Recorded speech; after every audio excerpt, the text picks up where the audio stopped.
Wes live dari tadi yuk.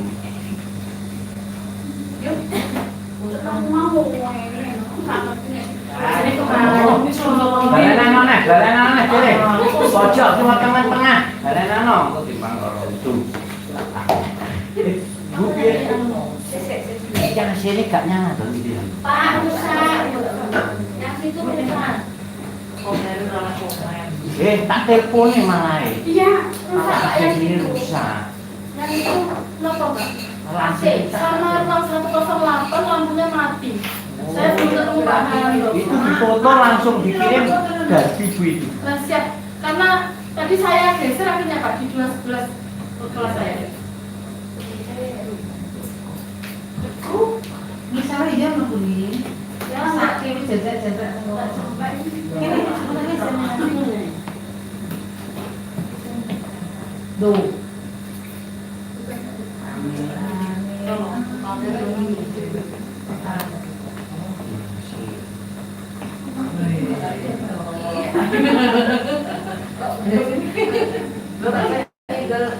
pembicaraan apa?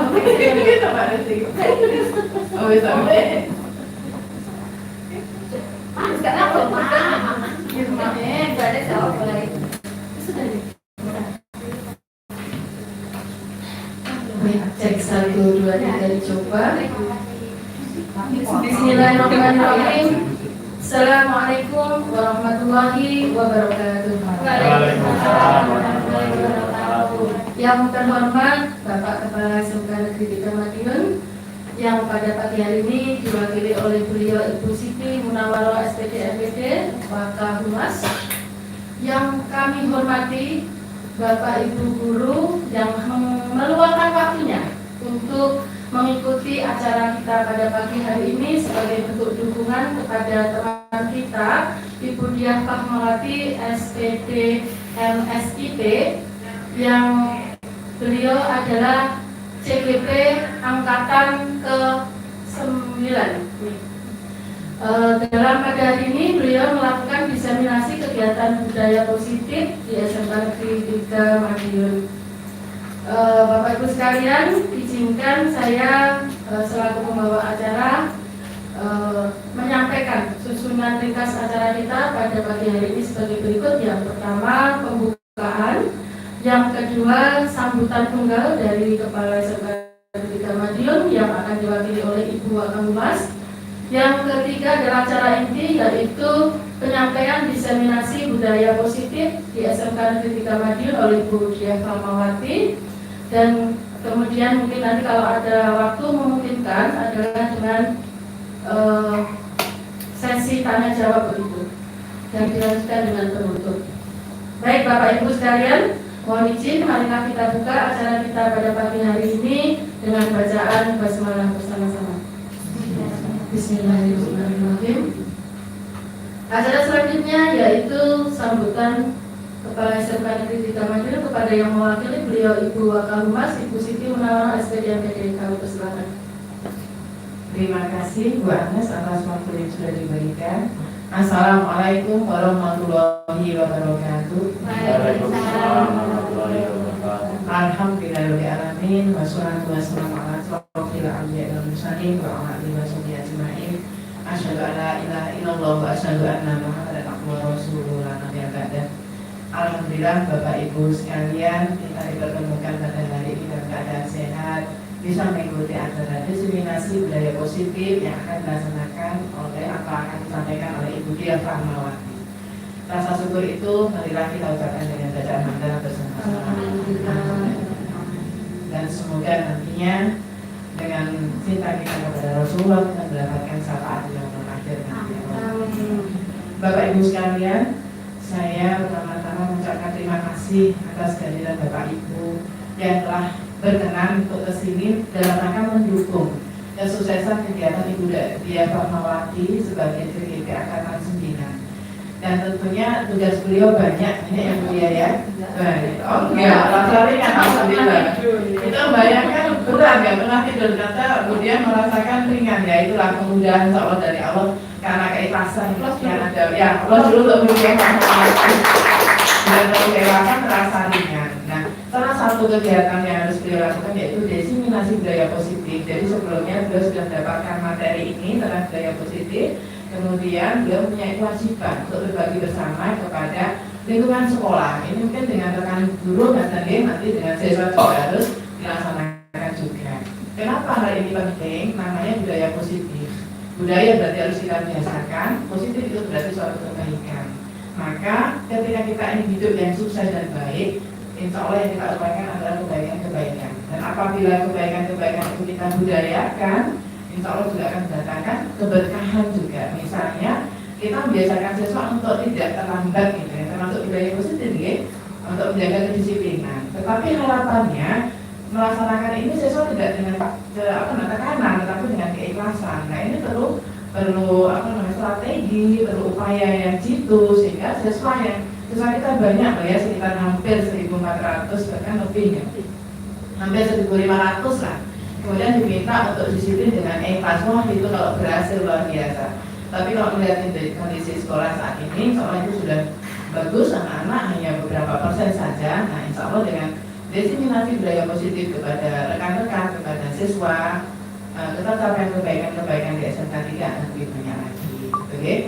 Jadi Bu Dia Famawati, saya ucapkan mohon maaf ini Bapak Kepala Sekolah, saya tadi sudah menyampaikan Bapak Kepala Sekolah ada kegiatan lain sehingga tidak bisa membersamai di sini, dan semoga yang kami sampaikan tadi cukup untuk menjadi dukungan Bu Dia untuk melaksanakan kegiatan ini dengan sebaik-baiknya. Oke? Semoga kegiatan diseminasi budaya positif ini dapat berjalan lancar dan yang jelas mendapatkan keberkahan di dalamnya dan bisa kita aplikasikan dalam kehidupan sehari-hari. Itu saja dari saya. Mohon maaf atau menghilangkan, dan nanti mohon maaf apabila mungkin tidak bisa membersamai sampai selesai. Tapi di sini teman-teman sudah siap untuk mendampingi Bu Dia. Assalamualaikum warahmatullahi wabarakatuh. Waalaikumsalam warahmatullahi Warahmatullahi wabarakatuh. Disampaikan terima kasih kepada Ibu Siti Munawarah yang telah menyampaikan sambutan yang mewakili beliau Bapak Kepala Sekolah yang pada hari ini baru saja hadir bersama kita secara pribadi. Baik Bapak Ibu, acara selanjutnya adalah diseminasi budaya positif. Namun sebelum itu izinkan saya menyampaikan bahwa komposisi yang ada di sini luar biasa sekali. Yang pertama ada dari rekan-rekan kesiswaan, kemudian ada pula dari Bapak Ibu guru normatif adaptif dan juga produktif. Hal ini pada pemikiran saya luar biasa sekali Bu Dia, sehingga komposisi ini diharapkan bisa mewakili dari sesi masing-masing divisi yang nantinya akan langsung dengan anak, dengan siswa, dan tentunya harapannya adalah menjadi sharing payment agen yang akan menyampaikan materi yang nantinya akan disampaikan Bu Dia, yaitu budaya positif kepada siswa sebagai prototip dari perbaikan-perbaikan yang ada di SMK 3 Madiun. Dan untuk selanjutnya Bapak Ibu, mari kita berikan yang semangat yang luar biasa kepada Bu Dia untuk menyampaikan presentasi. Dipersilakan, monggo Bu Dia.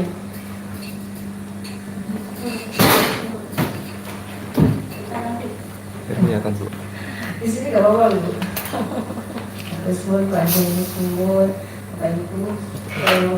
Assalamualaikum warahmatullahi wabarakatuh. Waalaikumsalam. Bu, nanti Bu. Bentar. Oh iya. Dan fokus ke Bu Dia. Iya. Itu live streaming, YouTube streaming. Oh iya. Disiplin kan ya? Iya, streaming langsung di YouTube langsung. Oh enggak, di upload. Ya, di backup itu. Pertama-tama yang saya hormati Ibu Nur selaku Bapak Humas yang telah mewakili Bapak Kepala Sekolah, kemudian yang terhormat Bapak Ibu guru SMK 3 Madiun yang alhamdulillah pada pagi hari ini saya berterima kasih sekali karena Bapak Ibu bersedia rawuh untuk bersama-sama di ruang multimedia dalam diseminasi budaya positif. Bapak Ibu, pertama-tama alhamdulillah mendengar terus selalu panjatkan dari Allah SWT karena atas izinnya dan rahmatnya. Maka pada hari ini Menteri Kesehatan untuk diizinkan untuk bersilaturahmi bersama dalam cara diseminasi budaya positif ini. Yang kedua kalinya tak lupa salam dan sholawat senantiasa kita anjurkan kepada junjungan kita Nabi Muhammad SAW. Semoga nanti kita dapat bersyafaat di hari akhir. Amin. Bapak Ibu, mohon izin terkait saya sebagai CGP atau calon guru penggerak di Angkatan 9 Kota Madiun. Kami diberikan materi tentang budaya positif dan kami diberikan tugas untuk men-sharing atau mendiseminasikan materi tentang budaya positif ini. Jadi sekali lagi saya di sini posisinya bukan narasumber, saya tidak lebih tahu tentang apakah itu budaya positif, bagaimana disiplin. Nah nanti ini apa yang baik marilah kita ambil untuk sebagai bahan refleksi kita bersama, sehingga nanti praktik kita yang sudah baik ini menjadi bisa lebih baik lagi. Baik, saya mulai aja. Yang pertama, biasanya kalau di CGP itu dibiasakan dengan mindfulness atau gini nih, karena sudah ada yang lulus. Jadi nanti kalau ada pertanyaan bukan ke saya, nanti sumber ini. Jadi kita mindfulness, kita fokus dulu dengan gelas. Kita perhatikan dengan gelas. Kira-kira gelas ini isi setengah kosong apa setengah penuh? Mungkin berdiri. Setengah penuh gitu. Setengah penuh, baik. Kalau Bunur? Setengah kosong. Setengah kosong. Kalau Mama Bu Eda? Setengah kosong, setengah penuh. Sebagian. Kalau Mas Jano? Setengah kosong, setengah penuh. Ya, milih yang mana? Apakah itu setengah kosong atau setengah penuh? Setengah penuh. Setengah penuh. Bu Erni? Kayaknya kok penuh gitu benar. Malah penuh. Iya, itu kayak gelas tertumpuk itu loh. Selesai ya. Ini ya, persepsi jadi macam-macam, nggak apa-apa. Ini cuma gaming aja. Ini apa maknanya? Ini katanya penelitian ketika kita melihat gambar seperti ini, ketika kita setengah kosong, tapi ini belum pasti ya. Ini mungkin tadi ini hanya menurut penelitiannya. Semoga kita tetap terdorong untuk yang termasuk yang optimis. Jadi kita selalu ketika mendapatkan hal baru, kita berpikir optimis. Nama itunya kita mencari mendapatkan ilmu baru, wawasan baru, mana yang baik nanti kita ambil, tapi kita tetap bisa harus kritis, mengkritisi, sehingga menjadi pada akhirnya menjadi refleksi kita bersama. Jadi sekali lagi praktik kita yang sudah baik tadi bisa menjadi lebih baik lagi. Nah ini untuk mencairkan suasana, kita markimen dulu. Mari kita main. Nah, sebenarnya kalau main, coba karena ini satu deret kok bertiga ya.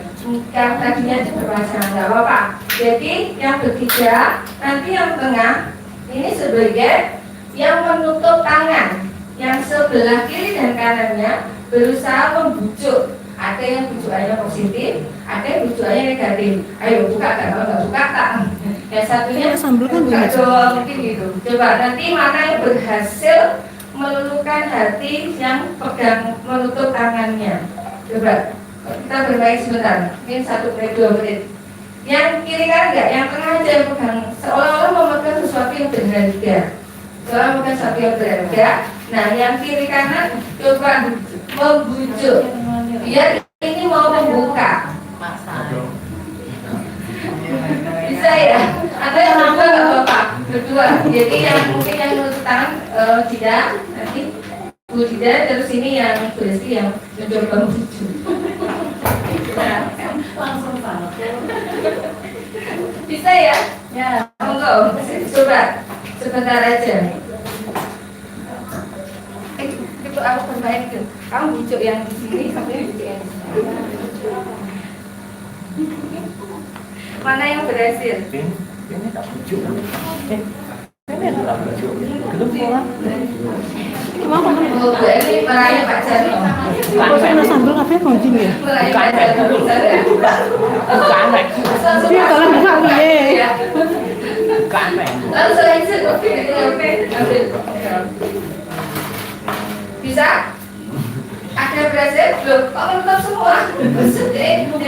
Oh, menunggu disorting. Baik. Ayo Pak Jarno, bukaan toh Pak, angin. Manut. Kok manut? Manutan. Malah menggenggam loh. Fotonya. Buka atau sudah? Kena aku, kayak keringetan. Bisa? Sudah? Sudah. Oke. Baik, kesannya gimana? Kamu berhasil nggak buka tangannya? Nggak berhasil ya? Nggak berhasil. Di sini nggak berhasil. Kamu tadi masak dengan apa? Memang tak Dengan buka pasangan. dulu. Kalau di sini tadi dengan rayuan. Dan ini dengan sukarela. Oh, dia Ya, oh. nggak ada berhasil. Dengan sukarela, tapi yang sukarela tadi bagaimana? Apakah karena dipaksa atau karena memang dia mau gitu? Ikhlas langsung saya Ikhlas buka. kan? Begitu dipegang langsung saya buka. Jadi bukan Begitu karena dipegang langsung saya faktornya buka. orang ya.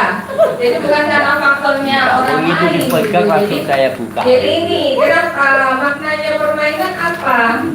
Artinya. Jadi sebenarnya kita bisa nggak sih mengontrol orang lain? Tidak. Nah, kontrol itu ada pada Diri sendiri. sendiri. Nah, akibatnya apa? Bisa nggak kita memaksa anak? Tidak bisa. Tidak. Mengarahkan bisa tapi tidak bisa Tapi memaksa. mungkin dengan penerapan disiplin yang selama ini mungkin dengan diberikan sanksi, diberikan ini mungkin dia mau berubah. Tapi apakah berubahnya itu selamanya? Pastinya dia berubah karena apa? Menghindari Sanksi juga. sanksi itu, masalah itu. Tapi nanti misalkan nggak ada, Kembali lagi. ya, Kembali lagi ke lagi. Nah, sama juga ketika tadi membuka tadi dia memberikan. Mungkin juga dia punya tujuannya. Jadi semua orang ini punya tujuan, tapi intinya tidak ada yang bisa memaksa, tidak ada bisa memaksa orang lain karena kontrol itu ada pada diri kita sendiri. Nah, di sini ada teori kontrol menurut William Glasser. Dalam kontrol teori, di sini meluruskan miskonsepsi tentang kontrol. Jadi biasanya kalau di sekolah kan kita merasa ya guru itu bisa mengontrol murid. Nah, pada faktanya sudah tadi, seperti kayak kita saja sendiri ya.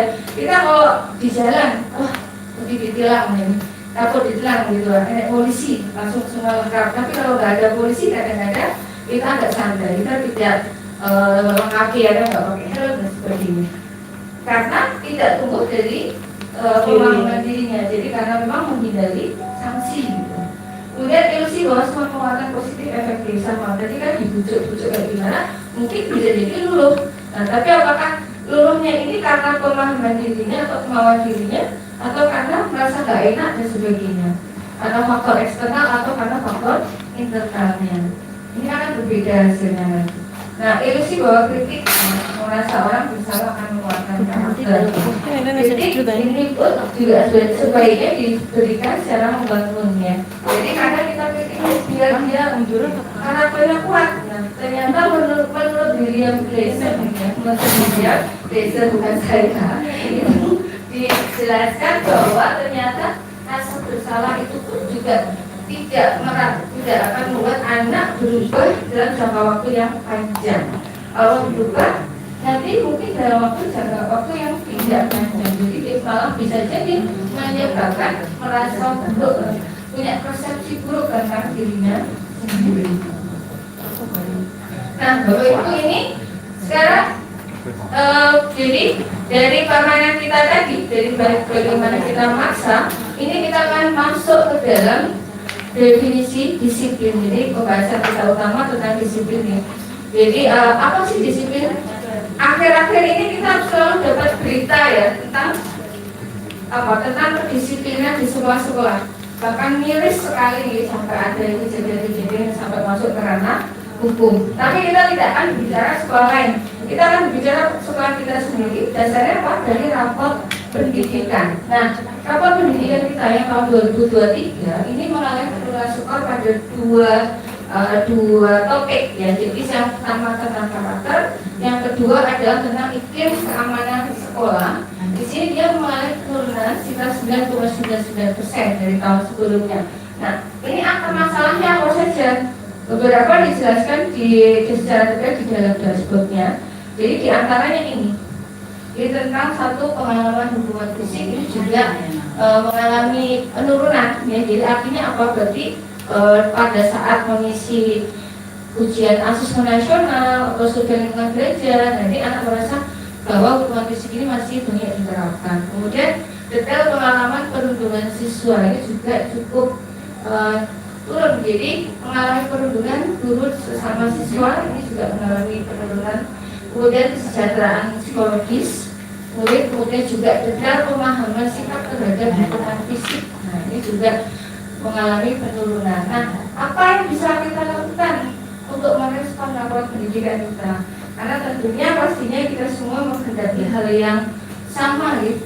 Pasti kita maunya bahwa kedepannya anak didik kita ini tidak hanya sukses secara mungkin karir, tapi juga punya karakter yang mulia. Jadi punya karakter yang unggul. Kalau sekarang mungkin sesuai dengan profil belajar Pancasila. Nah, bagaimana menuju ke sana? Tentunya karena manusia itu tadi ya tidak bisa dikontrol, kecenderungannya bahwa dia akan cenderung untuk semaunya. Nah, kalau semaunya peraturan itu masih penting nggak? Nah, ternyata untuk menuju budaya positif tetap kita harus punya aturan. Karena kalau tidak di luar sana pasti tidak ada undang-undang, tidak ada hukum, tetap harus ada. Tapi bagaimana menyampaikan peraturan ini, bagaimana menjalankan ini yang kita depankan oleh kurikulum yang terbaru di sini yang diamanatkan di kurikulum terbaru, nanti kita bahas bersama-sama. Jadi peraturan ini diharapkan oleh pihak kurikulum ya, jadi pembuat kurikulum ini bagaimana peraturan ini tidak menjadi peraturan saja tapi menjadi keyakinan. Keyakinan itu apa? Berarti apa yang diyakini, sehingga ketika dia ada atau tidak ada yang mengawasi, dia tetap karena keyakinannya dia terus menjalankan hal yang baik tersebut. Kemudian ketika sudah menjadi keyakinan, pastinya semua akan berjalan dengan sesuai harapan, timbullah lingkungan yang positif.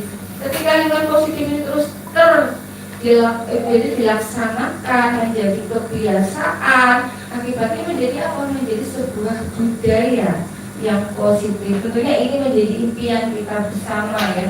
Jadi menjadi impian kita seluruh warga sekolah bahwa di sekolah itu sudah terjadi sebuah budaya yang baik tanpa perlu kita harus ibaratnya keras ya, ibaratnya kita menerapkannya dengan sanksi-sanksi, tapi anak juga sudah menyadari apa yang seharusnya, baik juga dari pihak guru dan mungkin dari warga sekolah yang lain juga sudah saling menyadari bagaimana ya seharusnya kita bersikap, bagaimana tanggung jawab kita, bagaimana kewajiban kita dan hak kita, sehingga berjalan dengan baik. Nah ini yang budaya positif itu yang dimaksudkan adalah nilai-nilai, kebiasaan-kebiasaan di sekolah yang tentunya berpihak kepada murid. Karena ini sesuai dengan kurikulum baru kita, kurikulum Merdeka, semuanya diharapkan berpihak kepada murid, tapi artinya bukan bahwa murid itu selalu benar gitu, berpihak pada murid. Nanti kita perdalam maksudnya seperti apa, agar mereka dapat berkembang menjadi pribadi yang kritis, penuh hormat dan bertanggung jawab. Jadi dia tetap bisa mengkritisi, jadi dia memaksimalkan kognisinya, potensinya, ciptanya, tapi dia juga bisa mengolah rasanya ya. Jadi penuh hormat dan juga bertanggung jawab. Next, ya ini di sini adalah mind map-nya, gambaran besarnya. Jadi kita mulai dari penerapan kurikulum yang baru yang sekarang ini diharapkan menjadi transformasi pendidikan. Ada perubahan paradigma di mana kita meneladani filosofi dari Ki Hajar Dewantara, di mana pendidikan itu menuntut dan mewujudkan manusia merdeka yang kemudian didasari adanya teori kontrol yang sudah kita pelajari tadi. Kemudian ini ya, muncullah makna disiplin, bagaimana disiplin itu dipengaruhi oleh teori motivasi. Motivasi itu ada intrinsik dan ekstrinsik, kemudian intrinsik itu akan menjadi nilai-nilai kebajikan, bisa membentuk keyakinan kelas, dan bagaimana posisi kita, sikap kita dalam penanganan disiplin. Ada 5 posisi kontrol, dan tentunya 5 posisi kontrol ini juga dipengaruhi oleh adanya kebutuhan dasar manusia. Yang ini nanti salah satunya ada rekomendasi cara bagaimana penerapan disiplin dengan segitiga restitusi. Nah, ini ya, jadi kurikulum merdeka yang sekarang ini memberikan adanya perubahan paradigma pendidikan. Seperti ada kutipan dari Gajah Dewantara, jadi serupa seperti para pemikir yang memiliki pengetahuan mendalam tentang keadaan kayunya. Jadi diharapkan kita itu juga memiliki pengetahuan mendalam karena kita guru dan kita bekerja bersama-sama berpartner ya, belajar bersama belajar mengajar di kelas bersama murid, maka kita juga diharapkan memahami muridnya di situ. Nah, keindahan dan seterusnya, seperti itulah seorang guru seharusnya memiliki pengetahuan mendalam tentang seni musik. Bedanya guru mengukir manusia yang memiliki hidup lahir dan batin. Nah, ini maksudnya bagaimana? Ini. Jadi kurikulum merdeka yang terbaru ini mengibaratkan kita guru ini adalah seperti petani.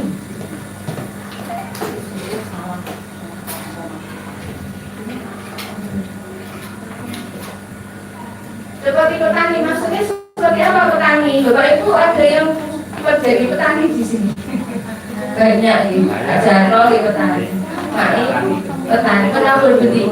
Kalau petani biasanya pernah nggak kita menuntut padi kita bahwa dia harus menghasilkan panen yang berlimpah? Pernah. Maunya gitu. Pernah. Berharap atau menuntut? Berharap. Harus. Buding. Kudu harus. Nah, kita hanya punya harapan. Yang kita lakukan apa? Seperti kita dengan petani dengan pagi-paginya menyediakan pupuk, memberikan lingkungan yang baik untuk tanamnya. Oh, ini butuh panas. Oh, ini butuh pupuk, butuh pengairan dan sebagainya. Hanya seperti itu. Ya, jadi kita menuntut seluruh kodrat alam dan kodrat zamannya. Apa tuh maksudnya kodrat alam dan kodrat zamannya? Kodrat alam itu manusia itu lahir dengan memiliki bakat minat masing-masing. Backgroundnya di rumah sama enggak? Tentunya berbeda. Ada mungkin yang support sistemnya bagus, jadi punya fasilitas pembelajaran yang bagus di rumah. Ada yang mungkin sama sekali tidak ada. Nah, ini berbagai macam tantangan dia itu berbagai macam. Kita harus memahami kodrat zaman. Apa itu kodrat zaman? Kodrat zaman adalah apa yang kita alami sekarang. Oh, sekarang eranya apa? Oh, ya, eranya adalah era industri 4.0 atau sekarang era digital. Dan bagaimana kan ternyata anak-anak ini kok malah lebih dekatnya sama HP, lebih dekatnya dengan sosial media. Nah, gimana ini? Apa kita hanya menyalahkan sosial media? Tentu tidak. Ya, jadi bagaimana kita harus punya seni mendidik tadi seperti yang disampaikan Gajah Dewantara. Yang bagaimana agar pembelajaran ini berpihak kepada murid, jadi mengembangkan potensi murid sebesar-besarnya. Nah, mengingat karena kodrat alam yang berbeda-beda tadi, maka konsekuensi logisnya pembelajaran diharapkan dalam pembelajaran yang berdiferensiasi. Kemudian apa tujuan akhirnya? Ketika semua murid itu terlayani, terakomodasi sehingga potensinya masing-masing itu bisa dioptimalkan, harapan dia bisa menjadi insan yang merdeka. Insan yang merdeka itu seperti apa? Apakah suka-suka semau saya? Tentunya tidak nih Bapak Ibu. Merdeka itu artinya apa? Dia siap hidup. Jadi dia tidak punya ketergantungan oleh apapun, oleh siapapun. Dia di kondisi apapun dia siap. Di kondisi yang bagaimanapun, misalkan dalam tantangannya, oh sekarang lagi banyak PHK, bagaimana saya? Oh, ini saya harus berusaha. Karena apa? Dia sudah potensinya sudah berkembang maksimal, karakternya berkembang maksimal. Jadi bagaimana dia punya ketahanan, resiliensi. Ketika terjadi misalkan beratnya ujian, berarti dia sudah mampu. Dan insan merdeka yang berikutnya masih secara karakter, dia juga merdeka. Merdeka ini bagaimana? Seperti tadi, misalkan di jalan ada nggak ada polisi karena dia tahu bahwa itu adalah baik memakai helm ini karena untuk keselamatan, maka ya dia tidak perlu harus menunggu di tilang disanksi itu dia sudah serta merta. Seperti ketika kita sholat ya, kita sholat mungkin dulu awalnya masih takut dendeni gitu ya. Kalau kita beribadah kan mengharapkan surga neraka, tapi ketika kita sudah menginternalisasi, meyakini bahwa ini adalah kebajikan yang baik dan sampai menjadi seperti itu, nah akhirnya kita sholat dengan sendirinya, kita menjalani ibadah juga dengan sendirinya. Seperti itu harapannya. Nah, ini juga kutipan lagi dengan dari Bapak Genjar Diontoro, di mana ada kemerdekaan, di situ ada disiplin yang kuat. Jadi kemerdekaan itu tadi dia sudah meyakini dengan sendirinya, bukan takut dengan sanksi. Nah, ini disiplin positif adalah memiliki dasar kontrol diri. Jadi endingnya disiplin positif itu terjadi kontrol diri yang maksimal. Jadi orang tuh tanpa harus ditakuti kena sanksi, dia bisa kontrol dirinya sendiri. Dengan menggali potensi itu artinya dia bisa bernalar kritis tadi bahwa oh ini memang baik, oh ini memang perlu. Nah ini dengan tujuan mulai menjadi seorang diri kita yang berdasarkan nilai-nilai yang diyakini. Nah apa dasar-dasar dari disiplin positif ini? Kenapa memungkinkan untuk bisa disiplin positif? Karena satu, semua perilaku ini memiliki tujuan. Kemudian model berpikir disiplin positif ini prinsipnya adalah berpikir menang-menang, bukan mengalahkan. Ketika kita berkonflik dengan orang, akan kita ingin mengalahkan. Oh, salah, kamu salah. Jadi kita akan merasa menang kalau bisa mengalahkan. Tapi di sini ketika ada konflik, ketika ada sesuatu yang tidak pas, kita selesaikan dengan prinsip menang. Tidak ada salah satu yang merasa nanti pulang masih bundel dan sebagainya. Jadi kita prinsipnya menang-menang. Kolaborasi, konsensus, ini artinya kita memang harus bersama-sama, entah dengan rekan, entah dengan siswa, kita kolaborasi mencari solusi bersama. Realitas kebutuhan manusia berbeda-beda. Bila kita pahami pandangan orang lain tentang dunia itu juga berbeda. Artinya apa? Nah ini yang harus kita pahami bahwa kadang pola berpikir orang beda-beda karena bayangan dunia kualitas itu adalah seperti impian kita. Itu setiap orang berbeda. Ini teori motivasi perilaku manusia. Ini ya. Jadi ini dasar dari disiplin.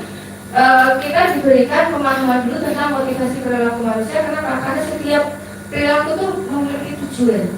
Dan dengan memahami motivasi perilaku manusia diharapkan kita bisa memahami, berempati terhadap mungkin siswa kita, mungkin dengan orang lain ketika berkonflik. Nah, ini jadi teori motivasi perilaku manusia itu setidaknya ada 3 motivasi dasar. Satu tadi menghindari hukuman, menghindari rasa sakit, menghindari saksi, gitu ya. Tapi ini sifatnya kan eksternal ya. Eksternal ya, betul juga bisa kebalikan dari hukuman, mengharapkan penghargaan. Sama penghargaan ini juga masih eksternal. Ketika mungkin itu tidak ada, nah mungkin tidak akan terjadi lagi disiplin secara dalam jangka waktu yang panjang. Kemudian motivasi yang ketiga adalah menghargai diri sendiri dan menjadi insan sesuai harapan kita. Artinya apa? Diri kita sudah memahami, jadi memang kemauan kita sendiri, kita paham bahwa ini penting, ini penting. Untuk apa? Ya saya menghargai diri saya sendiri. Kenapa saya datang ke Pak Guru? Oh ya saya menghargai diri saya, karena saya mungkin sebagai guru harus dicontoh atau dipelajari atau menginspirasi siswanya. Atau karena saya memang digaji untuk tepat waktu dari jangka waktu sekian sampai sekian, maka saya menghargai diri saya sesuai sesuai harapan kita. Nah ini kebutuhan dasar manusia ini. Di samping motivasi, manusia itu juga punya 5 kebutuhan dasar. Yang pertama apa? Survival pasti. Kebutuhan bertahan hidup. Tahan hidup ini bagaimana? Ya, makan, sandang, pangan, papan. Tapi pastinya pada saat sekarang ini semua sudah mencukupi ya. Ya cukup itu kan banyak ukurannya, tapi pasti sudah tercukupi ini. Kemudian ada yang cinta kasih diterima. Nah siswa pun, guru pun juga punya pengennya diterima, di kelasnya diterima, disayangi. Kemudian ada kesenangan, ya di kesenangan juga itu juga sebuah kebutuhan. Jadi mungkin ada anak yang kok jahil sih sama temennya jengkel, dilaporin ke gurunya. Nah mungkin bisa jadi kita bisa telusur, nah kesenangan dia suka jahil itu. Nah ini bukan berarti yang positif ya akhirnya, tapi ada kebutuhan itu, kesenangan, kebebasan. Jika nggak ada di kelas bilang, loh kamu kok nggak ikut pelajaran, ngantuk, bosen. Nah itu juga kayak kita sendiri juga kadang disuruh IHT selama berapa jam, nah itu bikin jual, ingin masuk sama. Tapi bagaimana nanti kita mengontrol itu rasa kebutuhan itu. Kemudian penguasaan, kita ingin berprestasi, mungkin ingin mencapai target karir tertentu, atau mungkin menguasai materi tertentu kalau kita masih sekolah dan seterusnya. Nah, kebutuhan dasar dan motivasi tadi itu yang diharapkan nanti membuat kita lebih membangun empati terhadap mungkin siswa kita ketika terjadi konflik. Dampaknya apa ketika kita bisa membangun empati? Setidaknya kita meredam emosi, sehingga ketika kita akan menyelesaikan masalah itu, kita tidak mengedepankan emosinya kita. Karena apa Bapak Ibu? Jadi ada teori otak kita itu ada 3 bagian, triun namanya. Jadi ada batang otak itu namanya otak reptil, otak yang ada namanya otak mamalia itu bagian emosi, dan di depan ini ada otak primata yang berbagian berpikir luhur. Nah gambarnya seperti tangan ini, kalau kita menyimpan jempol kita, jadi jempol ini adalah otak emosi. Ini kita simpan, kita tutup gini, maka otak primata yang di depan sini ini bisa bekerja, bisa berpikir logis. Tapi kalau kita buka, kan buka gini. Nah kalau kita mengedepankan emosi, maka otak luhurnya berpikir logis kita itu kan berhenti. Nah, sama ketika misalnya kita berhadapan dengan siswa yang nakal, langsung kita khawatir, sehingga juga akan alamnya akan muncul emosi bahwa yang nggak panas dan sebagainya. Nah, sama-sama emosi sehingga sama-sama tidak bisa berpikir logis. Nah, kecenderungannya apa kalau tidak bisa berpikir logis? Menyalahkan, ya kan? Atau seperti tadi akan memunculkan tindakan-tindakan yang mungkin tanpa kita sadari, lah dampaknya di belakang ternyata sangat fatal. Seperti mungkin kejadian-kejadian yang sebelumnya seperti yang malah terjadi dalam disiplin supaya sampai mungkin ke ranah hukum dan sebagainya. Itu mungkin salah satunya. Oke. Nah ini yang membedakan hukuman, konsekuensi, restitusi. Biasanya kita juga kan ada istilah hukuman. Apakah selalu hukuman? Apakah berbedanya dengan konsekuensi dan apakah itu restitusi? Nah ini secara singkat seperti ini. Intinya kalau hukuman itu biasanya tiba-tiba, tidak diharapkan. Kalau konsekuensi sudah diketahui, tidak diharapkan. Misalnya, kamu terlambat, udah nggak usah alasan, lari 5 kali, lari 10 kali, 12 kali, 20 kali. Nah, spontan itu kan tidak terencana, itu bisa disebut dengan hukuman. Nah, kemudian kalau konsekuensi, ciri yang paling menonjol di situ sudah diketahui di masuk akal. Misalnya kita sudah membaca peraturan bahwa harus berseragam lengkap, harus memakai kaos kaki hitam. Sehingga kalau tidak, apa sanksinya itu sudah diketahui ya, sudah diumumkan, sudah diketahui bersama. Itu konsekuensi. Kemudian misalkan kalau tugas terlambat berarti akan mendapatkan nilai sekian. Kalau nilai belum terlambat maka mendapatkan nilai yang sekian. Nah itu juga merupakan konsekuensi. Sudah. Tapi umumnya kalau konsekuensi, meskipun itu sudah masuk ke identitas yang sukses, ke hal yang baik, tapi dia masih dibuat oleh guru atau dibuat sepihak. Sementara kalau restitusi itu dibuat nanti oleh si anak sendiri dengan bantuan dorongan oleh guru. Jadi guru memfasilitasi, menjadi seorang fasilitator, bagaimana anak bisa memformulasi solusi dari kesalahannya itu, konsekuensi dari atau tanggung jawab dari kesalahan yang dia perbuat. Secara umum seperti ini. Jadi hukuman itu bersifat tidak terencana, tiba-tiba, olehnya tidak tahu maunya, kemudian bersifat satu arah dan diberikan bisa berupa fisik dan psikis. Nah, seperti itu ada verbal dan sebagainya. Konsekuensi sudah terencana, sudah disepakati mulai dari dulu, seperti tadi misalkan mengumpulkan tugas pada deadline ini, di luar deadline ini maka KKM. Nah, itu sudah konsekuensi.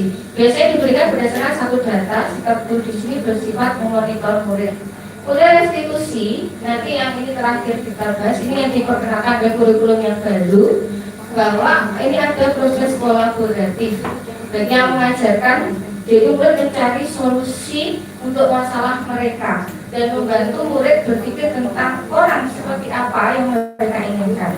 Jadi digali, didorong, difasilitasi diajak diskusi, diajak ngobrol. Gimana ini bentuknya ya? Bagaimana kalau kamu menghadapi seorang anak yang kemudian melanggar tata tertib dan dia bisa tetap bersikap seperti ini, ngajak ngobrol, anaknya diajak berpikir. Nah, gimana ini cara mau manajemennya seperti apa? Nah, ini stimulus respon dan teori kontrol yang dimaksudkan adalah tadi ketika kita masih bersikap hukuman atau konsekuensi itu masih kita terdorong oleh stimulus respon seperti ini. Tapi kalau kita harus menjalankan restitusi, kita sudah memahami betul tentang teori kontrol. Sebagai permainan kita di awal tadi bahwa sebenarnya memang kita tuh nggak bisa maksa anak, maksa orang, ya. Jadi harus muncul kesadaran itu dari anak itu sendiri. Nah ini dasar-dasarnya. Untuk refreshing coba, mungkin ada yang bisa membantu saya. Kira-kira yang pertama apa? Apa ini? Hukuman. Hukuman ya, ternyata 100 kali. Saya pernah waktu SMP. Biasanya kalau SMP bahasa Inggris itu dibedain gitu. Apa dibedain kosakata. Kalau salah jawab langsung nulis 2 folio tuh balik gitu kan, tulis angka gitu. Ini zaman Iya, zaman sekarang masih ada nggak? naik feodal gitu. Masa masih nggak ada? Masih. Mungkin ada tapi di jauh di sana. Di sini nggak ada. Ya. Itu apa? Jadi nggak jelas. Ini jadi hukuman. Kemudian menggantikan kertas tugas yang hilang itu pasti sudah lagi ya. Kertas tugas hilang ya berarti mengumpulkan lagi. Itu kan sudah sama-sama saling tahu ya murid-murid. Membersihkan tumpahan es di kelas juga sudah sama-sama tahu pastinya kan. Kalau menjaga kebersihan kelas kita sudah sama-sama tahu. Itu namanya konsekuensi. Lari mengelilingi lapangan basket 2 kali jika terlambat 10 menit pada pasien video kali itu sudah masuk konsekuensi. Karena apa? Karena relevan. Karena masih relevan. Meskipun disuruh lari, tapi di pelajaran PJOK juga di pelajaran olahraga dan biasanya di pelajaran olahraga kan juga sudah punya kesepakatan dan ini masih relevan dengan pelajarannya sehingga itu masih bisa dikategorikan dengan konsekuensi. Kemudian push up ya. Jelas ini hukuman. Pusat karena terlambat hadir di sekolah. Terus kemudian apa itu keyakinan kelas? Jadi kan dari peraturan kelas kita gerakkan bagaimana bisa menjadi keyakinan kelas. Dan mengapa harus keyakinan kelas? Kenapa tidak hanya peraturan saja? Kan sama. Intinya kita punya aturan, kita punya satu yang dipegang pedomi bersama untuk mengontrol perilaku kita. Mengapa kita harus memakai helm dalam kendaraan? Ada 2. Kira-kira karena polisi ditilang atau karena alasan apa kalau pakai helm? Aturan. Sudah Yang bawa-bawa sini. Kalau pakai helm karena alasan untuk keselamatan, pastinya keselamatan. Ada nilai keselamatan. Kalau mengapa harus waktu pandemi harus 3M? Pakai masker, kemudian mencuci tangan, dan seterusnya itu apa?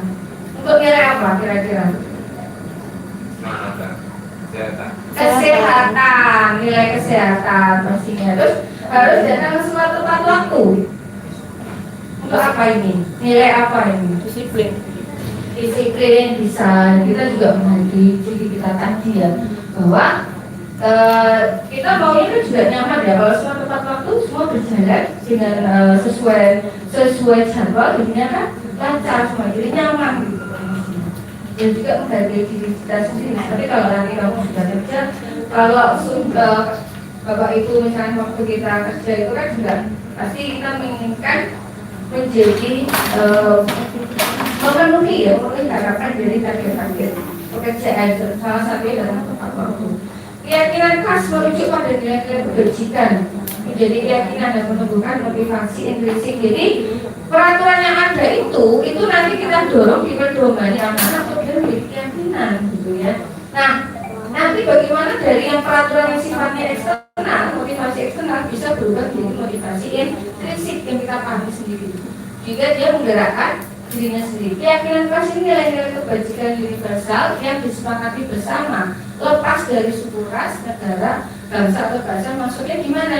Jadi nilai-nilai yang diyakini oleh agama apapun, suku bangsa apapun diterima oleh semua ras dan bahasa atau negara apapun. Misalnya apa tadi? Nilai keselamatan. Misalnya apa? Nilai apa tadi? Selain keselamatan, nilai kesehatan, ya, disiplinan, menghormati. Itu kan umum, gitu. Kebijakan umum yang diterima oleh semua jenis ras dan agama.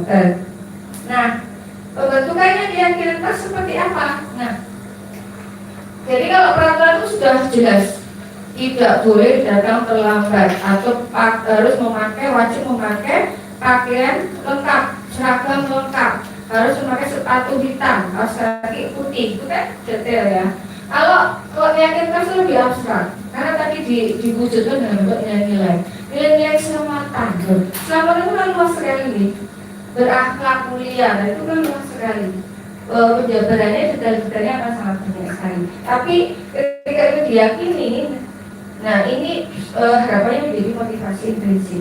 Keyakinan ras benar-benar ini pernyataan-pernyataan universal. Kemudian pernyataan keyakinan ras ini senantiasa dibuat oleh bentuk positif. Jadi kata-kata ini harus dalam kalimat positif.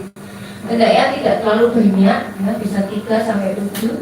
Kemudian warga kelas. Nah ini semua ada di PMM Bapak Ibu. Jadi kalau Bapak Ibu mau sekalian aksi nyata, PMM nanti kita bisa menggunakan materi ini untuk aksi nyatanya. Jadi ini ada di PMM semua juga tentang disiplin positif. Nah ini yang sudah saya terapkan. Saya mau izin untuk memberikan video. Jadi pembentukan keyakinan di kelas 4 Madian tahun. Jadi semuanya assalamualaikum warahmatullahi wabarakatuh. Waalaikumsalam warahmatullahi wabarakatuh. Semuanya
Jadi, sorry ya. Mulai kayak jadi kalau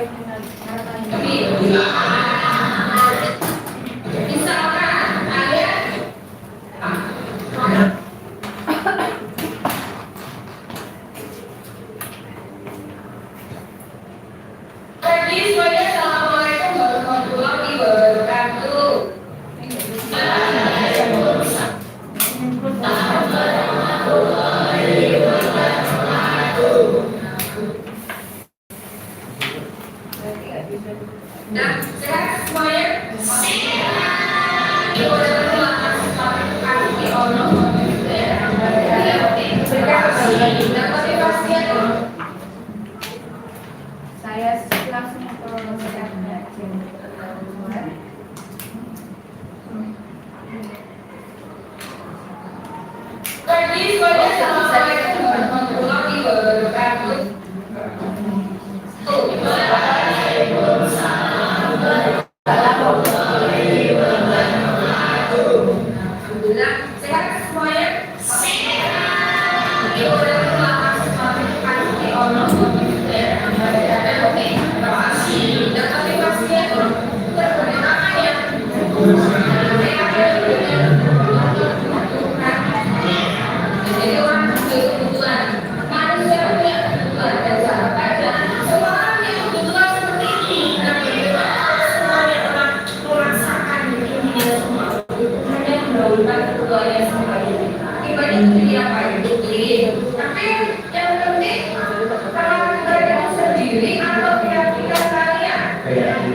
dengan sini. Bagaimana menyusunnya?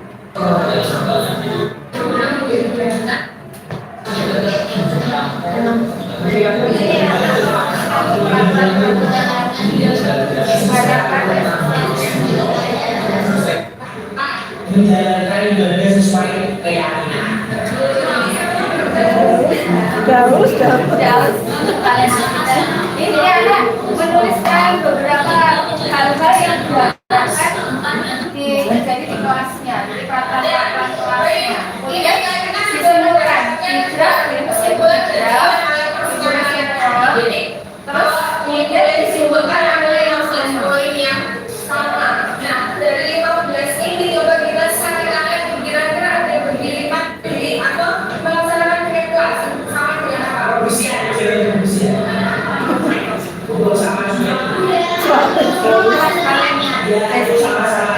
apa? Kita naik coba. Jadi kira-kira jika di bawah sama.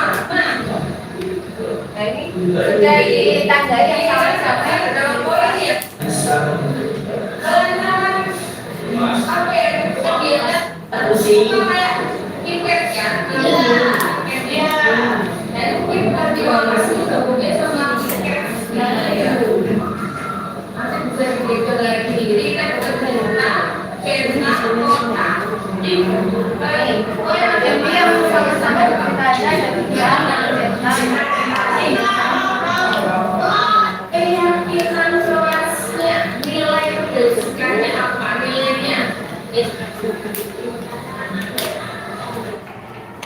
Jadi kalau kita sudah kalau sudah kita rangkum, sudah kita tandai, oh dalam tempat waktu ini bermiripan dengan menggunakan seragam sesuai jadwal, kita sama kedisiplinan. Kemudian mungkin perempuan tidak menggunakan make up dan seterusnya, kita simpulkan materi yang sama, dirangkum, disarikan, kemudian dibuat keyakinan kelas, diambil nilai-nilainya apa, nilai universalnya.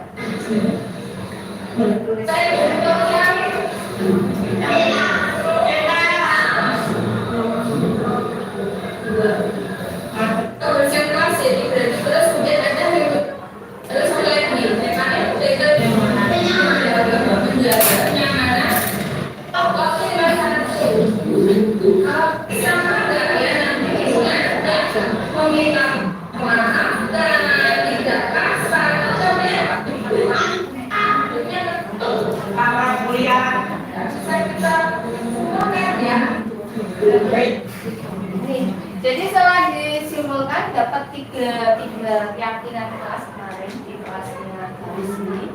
Jadi yang pertama kita meyakini bahwa berakhlak mulia penting dipraktekkan di dalam sehari-hari, terutama di kelas. Dan disiplin yang ketiga menjaga kenyamanan kelasnya. Kalau sudah disepakati, siswanya sepakat, kita sepakat bersama-sama. Jadi dibacakan atau ditaruh di kelas. Satu. Berakhlak mulia. Dua. Disiplin. Tiga. Menjaga kenyamanan kelas.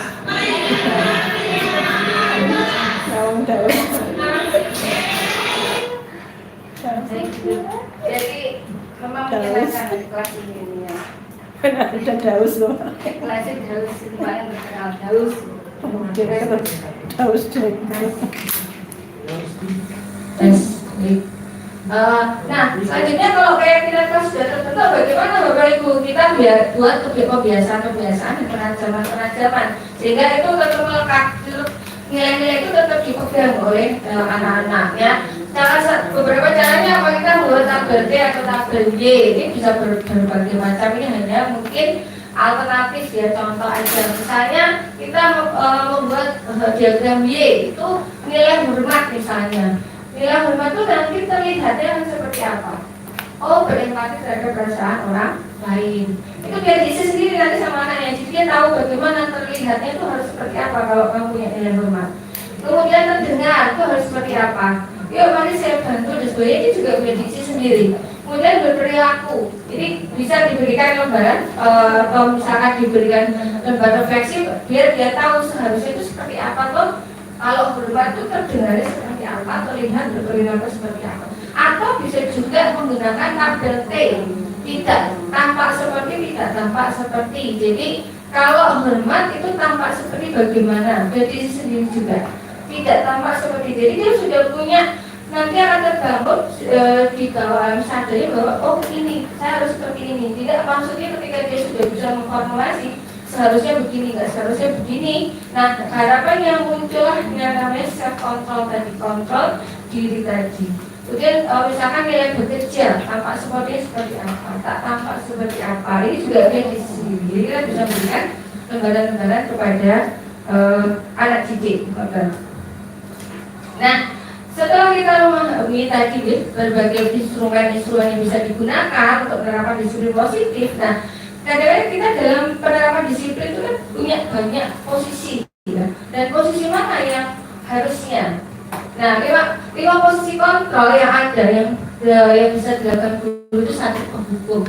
Nanti mana kita telah masing-masing mana seharusnya yang mana yang baik. Kemudian 2 membuat rasa bersalah, 3 teman, 4 memantau, dan 5 manajer. Nah, ini lebih jelas dengan ini tidak saya skip ya, karena lebih jelas.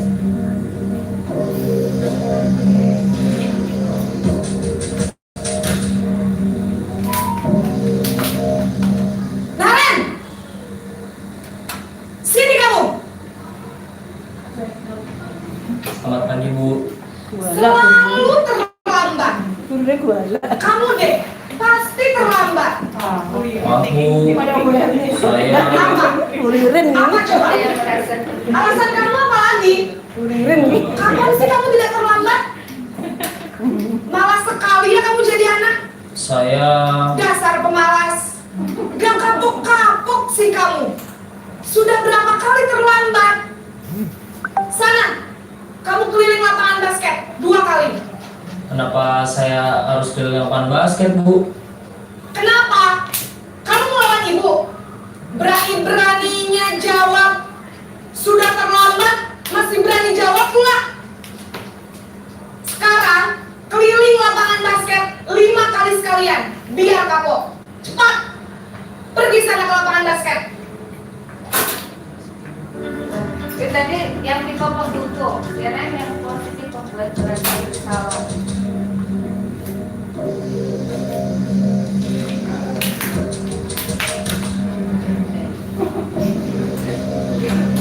Naren,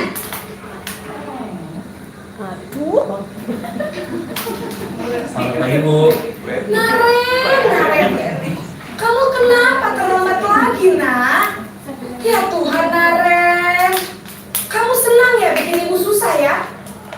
Kalau kamu terlambat lagi, nanti ibu yang ditegur bapak kepala sekolah, nak. Disangka ibu tidak bisa membina kamu. Duh, gimana ini? Maaf Bu. Duh, Gusti Naren. Kamu suka ya kalau ibu ditegur bapak kepala sekolah? Terus, sekarang ibu harus tulis apa ini di buku absen? Ini kamu sudah sering terlambat loh. Ibu harus apa coba? Maaf Bu. Maaf sekali. Ya sudah, lain kali jangan bikin ibu susah lagi ya nak ya. Ibu tidak akan kuat lagi kalau kamu begini terus. Bisa jantungan kalau ibu tegur bapak kepala sekolah. Sana cepat ke kelas. Maaf ya Bu. Maaf sekali. Sedikit lembut dari yang di kelompok duduk, tapi bahasanya sama. Sekarang posisi teman.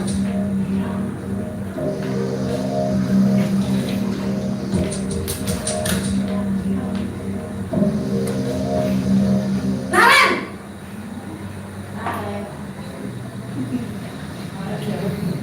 Selamat pagi Bu. wah sudah jam berapa ini nak? Terlambat lagi ya sayang. Iya Bu. Habis. Ini kayak Bu ibu Erni, saya Mas J. membangunkan saya Bu. Kamu malah menyalahkan ibu kamu. Kamu menyalahkan orang yang paling kejam. Kok terlambat sih? Iya Bu, saya memang terlambat bangun tadi. Jadi biarpun saya lari kencang, tetap gak kekejar Bu. Ya sudah sana, nanti lain kali larinya lebih kenceng lagi ya, biar gak terlambat lagi. Bikin seneng ibu, demi ibu, bisa kan? Bisa lah Bu. Ya sudah sana masuk kelas, ibu beresin urusan absen kamu. Parah Kamu nih. ini ada tes saja. Kak kapok. Parah nih. Posisi nggak mempan ya Mas. Mantap seperti apa ini?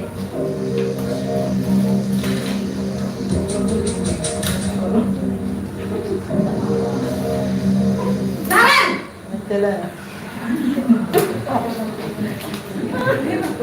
Selamat pagi Bu. Naren, apa peraturan sekolah kita tentang jam berapa kita harus masuk sekolah, nak? Agustino karo Kita saya. harus di sekolah jam 7 Bu. Iya betul, sekarang sudah jam 7.20. Naren sudah tahu konsekuensinya jika terlambat hadir. Paham Bu? Saya harus tinggal kelas pas jam istirahat selama 20 menit.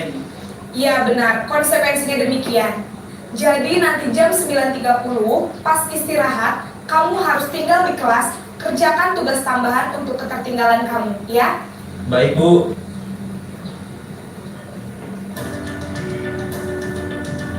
Terakhir posisi manajer seperti apa ya?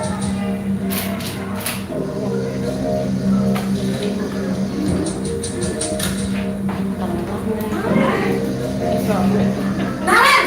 Wes, plek mak Agustino karo Parah iki. Baik Bu. Selamat pagi Naren. Maaf Bu, saya terlambat. Iya, sekolah masuknya jam 7, sekarang sudah jam 7.20. Jadi sekarang bagaimana nih Makanya jam Naren? 8 Maaf, baru Bu. sampai. Saya lupa setel alarm saya semalam. Baiklah, menurut kamu, keyakinan sekolah yang mana yang perlu kamu tingkatkan? Menghargai diri sendiri dan orang lain mungkin ya Bu. Setuju. Jadi, apakah Naren meyakini prinsip saling menghormati tersebut? Iya Bu, saya meyakininya. Apakah Naren bersedia memperbaiki masalah keterlambatan ini? Bersedia Bu. Bagaimana kamu akan memperbaiki masalah keterlambatan ini? Saya disuruh balik ke lapangan aja daripada disuruh mikir. Saya akan coba untuk tidak lupa menyetel alarm saya Bu. Baik, kalau Naren lupa menyetel alarm di rumah, ada orang yang Ini kira-kira 10 bisa HP bantu ini. mengingatkan Yang tidak? luar sap. Ada Bu. Kakak saya, Sap. Kak Emma. Ada lagi selain Kak Emma? Selain Kak Emma, ada ibu saya. Baik, jadi yang mengingatkan Naren adalah Kak Emma dan ibu kamu ya? Kira-kira akan mulai start alarm kapan nih Naren? Setelah pulang sekolah, akan segera saya lakukan.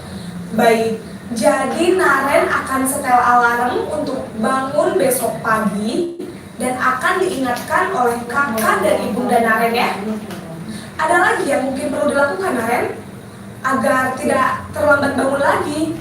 Tidak ada Bu. Baik Naren, terima kasih untuk kerjasama kamu. Sekarang kamu perlu kembali ke kelas untuk belajar. Baik Bu, terima kasih.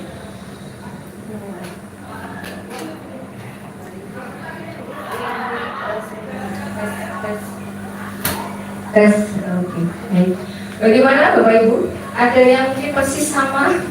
Ada yang teringat? Barusan kemarin ya gitu ya? Kemarin ya sama siswa kemarin juga sama. Kenapa datang jam 9? Terlambat bangun Bu. Terlambat bangun sampai jam 9 gitu terus. Kamu gak punya HP, gak punya alarm, gak kedengeran. Terus kemudian di rumah gak ada siapa-siapa, tidak ada siapa-siapa sama nenek. Terus neneknya gak bangun nih, neneknya pagi udah di pasar. Jadi ngobrolnya juga sama ya, sambil saya nggak ambil napas. Karena ternyata menjadi manajer itu juga gak gampang ya.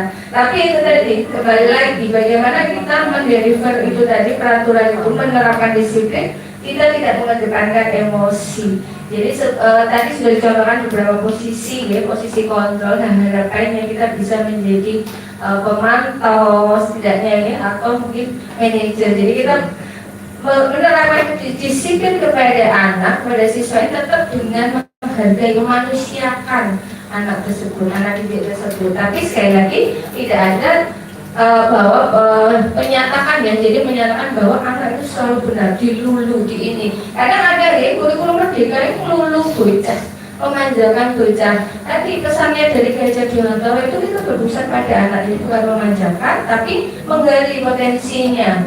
Dipahami karakternya, dipahami kebutuhannya, dipahami psikologisnya. Jadi bukan memanjakan, bukan membenarkan, selalu membenarkan, tapi kita berusaha memahami.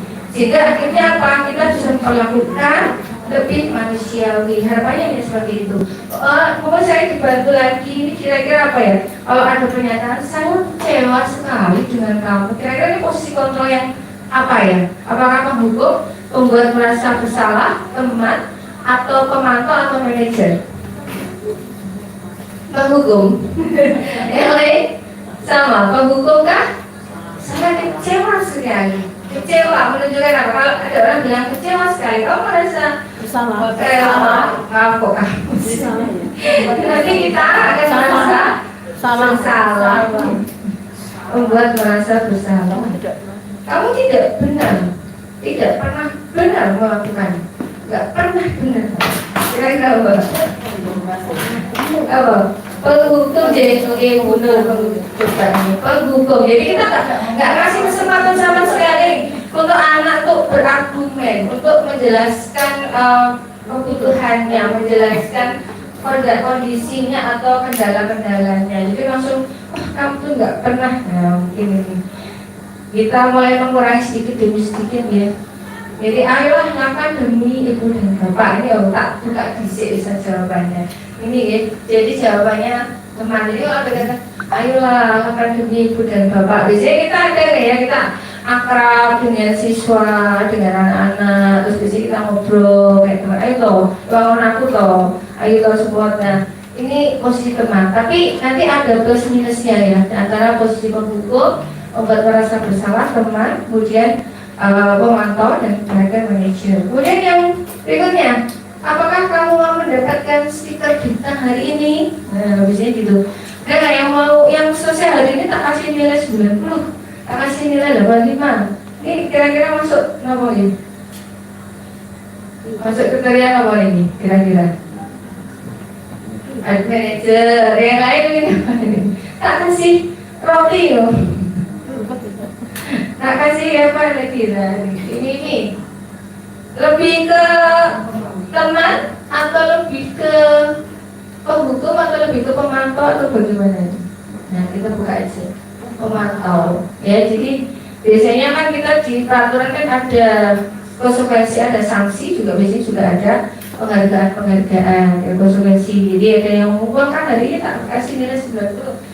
Jadi mengingatkan kita pada peraturan, mengingatkan kita pada konsekuensi, dan ketika itu kan ada kata-kata apakah kamu mau, berarti kan disampaikan dengan lembut ya, dengan ramah, dengan suara pelan, gestur pelan, itu pemantau. Dikaitkan dengan konsekuensi, itu pemantau. Kemudian ini yang manajer, bagaimana kamu bisa menyelesaikan masalah ini? Jadi kata kuncinya ini, bagaimana kamu bisa menyelesaikan masalah ini? Kemarin saya coba latihan pada yang kemarin itu ya, Sandi kemarin. Terus kamu, nenekmu pagi-pagi udah keluar, kamu udah punya HP, katanya nggak kedengeran. Tapi kau bagaimana? Besok masih niat terlambat lagi? Enggak, Bu, janji berubah. Loh, aduh, ini luar biasa janjimu gitu. Nah, gimana itu? Bagaimana wujudnya? Yang meyakinkan buktinya atau mungkin garansinya menyelesaikan masalah ini gimana? Caramu biar bahwa itu nanti akan menunjukkan perubahan, caranya apa ini? Mencari siapa yang perlu ada yang membangunkan. Iya Bu, sepertinya perlu. Ya sopo yang membangunkan. Masa aku nelfon awakmu? Sampai seperti itu dia tak gitu. Masa aku tiap pagi nelfon awakmu gitu. Lah kayak malah jadi ayam gitu. Nah, jadi tak suruh alarmnya dibesarkan. Kemudian juga dibilang udah kalau berarti dia juga bilang untuk tidur lebih awal, tapi semoga kita berikhtiar, semoga benar-benar dilaksanakan itu. Nah ini, kamu selalu yang paling terakhir, kamu selalu yang paling terakhir. Kira-kira apa ini? Ini apakah memperhatikan memahami psikologi sana? Kalau kita mengatakan aku selalu yang paling terakhir, gimana? Kira-kira nih penghukum, pembahasan penghukum nih. Nah, jadi kayak kata-katanya itu sudah kayak sadis, meskipun kayak kita tidak melakukan kekerasan fisik, tapi mungkin secara verbal, psikis, jadi kita sudah masuk tipe-tipe yang penghukum. Nah ini ada plus minusnya semua, jadi saya lupa menempelkan slide-nya plus minus dari kelimanya. Jadi kalau bisa dilihat juga dari video tadi ya, bagaimana ekspresi anak ketika kita menjadi seorang penghukum, ekspresinya anak itu kan juga, loh kok saya disuruh lari? Kenapa? Jadi dibuat ketika kita juga menyampaikan dengan emosional, akhirnya juga timbul suasana yang emosional, dan akhirnya sebenarnya itu menyalahkan dan tidak terima. Akhirnya mungkin kalau dia melaksanakan pun dia muncul perasaan tidak terima itu, atau kadang kalau sampai terjadi seperti yang akhir-akhir ini ramai itu kan juga bisa mengalami sampai trauma dan sebagainya ya, bahkan sampai ke ranah hukum dan sebagainya. Nah kalau kita membuat merasa bersalah, nah ini juga anak-anak masih didorong motivasinya eksternal, jadi belum menumbuhkan dirinya. Jadi dia tidak, anak itu belum ditanya terus saya kudu piye. Nah saya yakin sudah nggak ada lagi di sini yang dua ini. Teman itu apabila dengan murid harus seakan itu tahu berapa ya belum. Tetap ya kita sebagai pendidik, sebagai guru di sini adalah wakil orang tua. Seakrab-akrabnya kita dengan anak, kalau menurut saya kita tetap harus menekankan bahwa saya itu wali murid di sini. Kita bukan teman sebaya yang bisa ngobrolnya sesantai itu atau misalnya sampai dengan kontak fisik dan sebagainya. Tetap anak itu harus kita punya wibawa, artinya anak tetap bisa segan gitu, tetap harus ada. Dan ini temannya juga masih menjadi eksternal. Kenapa? Ketika mungkin satu anak ini kutuk ibaratnya nih, manut atau nurut dengan satu guru karena sudah akrab, tapi dengan guru lain kan dia tidak akhirnya. Jadi masih eksternal, akibatnya ini masih motif eksternal. Kemudian yang pemantau ini sudah dikaitkan dengan sequensi. Saya pikir semuanya juga sudah banyak yang praktekkan ini ya. Cuma mungkin penyampaiannya ada yang mungkin high note gitu ya, suara tinggi, ada yang tengah, ada yang bawah gitu. Tapi semuanya sudah memantau. Jadi gimana aturannya, gimana kesepakatan kita, juga dikaitkan dengan peraturan yang ada atau konsekuensi yang sudah disepakati. Nah mungkin dari manajer ini saya pun juga masih sangat berlatih. Bagaimana mungkin kita bisa misalkan menghandle Andrew itu diajak ngobrol, saya juga belum bisa membayangkan. Tapi nawa itu ya dengan kita saya belajar, kita semua juga tadi sudah memahami ada bahwa manusia itu ternyata punya kebutuhan, punya motivasi. Nah ini mungkin menjadi dasar kita untuk membuka ruang empati bagi diri kita. Jadi kita bisa memulai berlatih menjadi seorang manajer. Karena kan kita diharapkan guru itu sekarang kan menjadi fasilitator. Nah ini salah satu cara yang direkomendasikan oleh kurikulum Merdeka untuk menjadi seorang manajer, yaitu dengan membuat segitiga restitusi. Ya, ini singkat saja mungkin nanti biar lebih cepat. Jadi segitiga restitusi itu ada tiga tahapan. Jadi yang pertama kita menstabilkan identitas dulu. Jadi ketika anak itu melakukan kesalahan, berarti dia ada di identitas yang gagal. Nah kita geser dulu menjadi identitas yang sukses. Nah maksudnya gimana ini? Ketika identitas gagal, ketika kita langsung konfrontir, nah akhirnya emosionalnya dia makin naik. Nah ini dia tidak akan berubah menjadi identitas yang sukses. Artinya akan punya kemauan untuk mengubah diri. Itu sulit karena dia dalam kondisi yang disalahkan atau dibuat emosional. Nah ini di sini masa dua identitas ini maknanya adalah kita bagaimana menciptakan kondisi bagaimana agar si anak didik ini menjadi lebih calm down ya, sehingga dia nanti bisa mengenali ibaratnya limo, ibaratnya manggon, bahasa Jawa kita kan manggon gitu ya, bahwa apa yang dilakukan itu benar atau salah gitu, kita learnkan dulu. Nah kemudian memvalidasi tindakan yang salah. Nah karena kita sudah paham bahwa manusia itu punya kebutuhan, punya motifnya. Nah, kita coba memahami itu sehingga kita memvalidasi tindakan dia. Oh iya sih, emang kalau kondisinya nggak ada orang tua itu susah ya. kurang perhatian dan sebagainya. Tapi bukan berarti membenarkan ya, bukan berarti membenarkan, tapi itu kita membuat anak itu biar dia merasa tidak dihakimi, dijudge. Jadi dia biar stabil secara emosional. Kemudian ketika kita harapkan dia sudah stabil secara emosional, otaknya logis itu bisa diajak bekerja. Nah, baru kita menerapkan tentang menanyakan keyakinan. Kita ajak ngobrol tadi. Jadi atur kita tuh sebenarnya seperti apa sih? Kamu tadi ngelakuin apa? Terus bagaimana kalau sudah begini?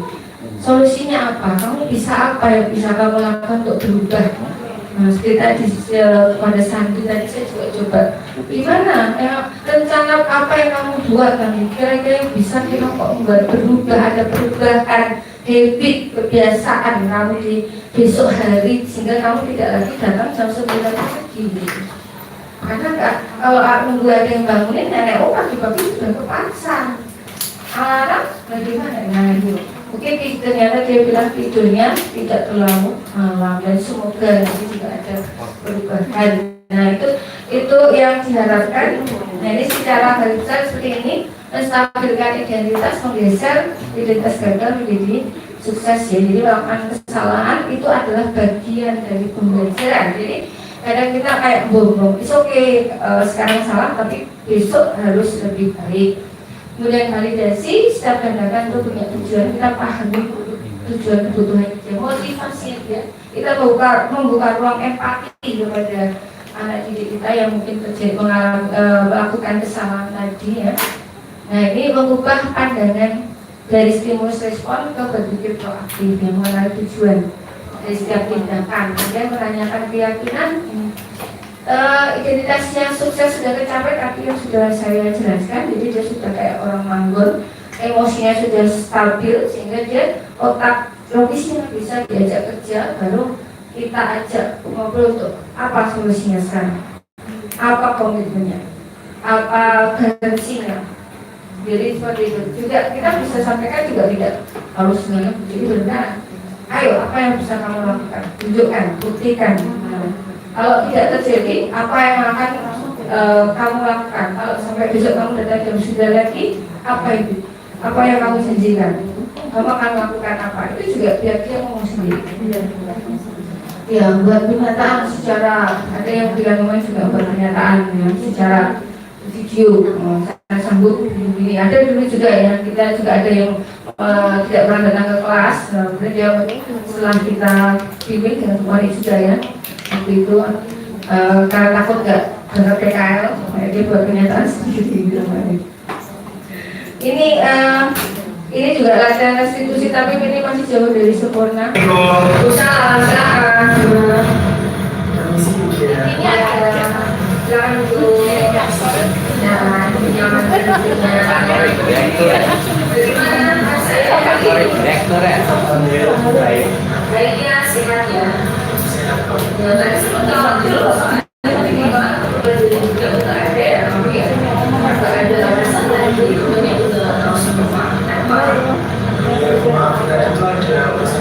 Kayak rasa ya, kayak rasa ya. Rasa jago bentuk Maksud gue Baik, sebenarnya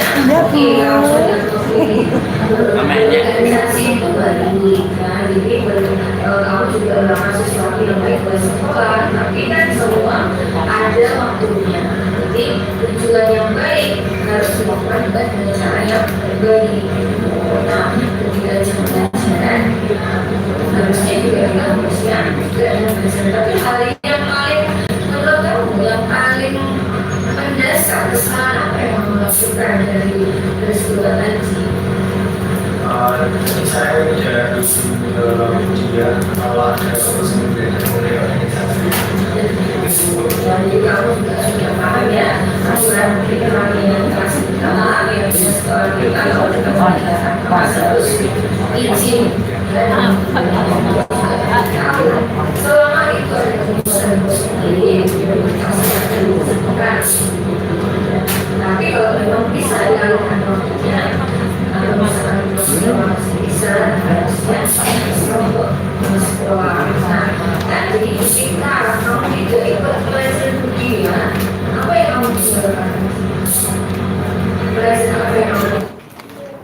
seperti yang saya lihat di videonya gambarnya seperti itu, tapi ini masih slow dari sempurna. Ini yang materi sekaligus tukang sound ini. Ada sound TV. Oke, makanan Bapak Ibu mungkin yang bisa saya sampaikan, jika mungkin ada yang mau didiskusikan, mau ditanyakan, monggo. Mungkin terutama Wani Ulin ini yang sebagai pawang jelas dari awal kedisiplinan di SMK Negeri Madiun. Mungkin mau ada yang di sharing atau mungkin juga gini, oh ya saya pernah menerapkan ini dan sebagainya. Mungkin monggo bisa atau ditanya atau Bu Agnes, Bu, saya menunggu sekali. Monggo, Bu Wani bisa ke depan sini. Agak masuk. Atau bertanya boleh. Pertanyaan saya jawab Bu Mun. Baik, terima kasih Bu Dian. Kita mungkin menuju ke acara selanjutnya, yaitu mungkin ada sesi tanya jawab. Silakan, kami mengharap sekali. Di sini ada master-masternya yang menghadapi siswa, juga banyak sekali pengalaman Bapak Ibu guru menghadapi siswa. Tentunya karena pengalamannya luar biasa, seperti nanti mungkin Bu Nur bisa berbagi karena beliau adalah senior, juga Pak Jarno sudah senior sekali. Monggo, adakah yang bertanya Bapak Ibu atau sharing aja? Ya, sharing aja. Kalau begitu saya awali dulu juga nggak apa-apa. Oh ya, oke. Umi dulu.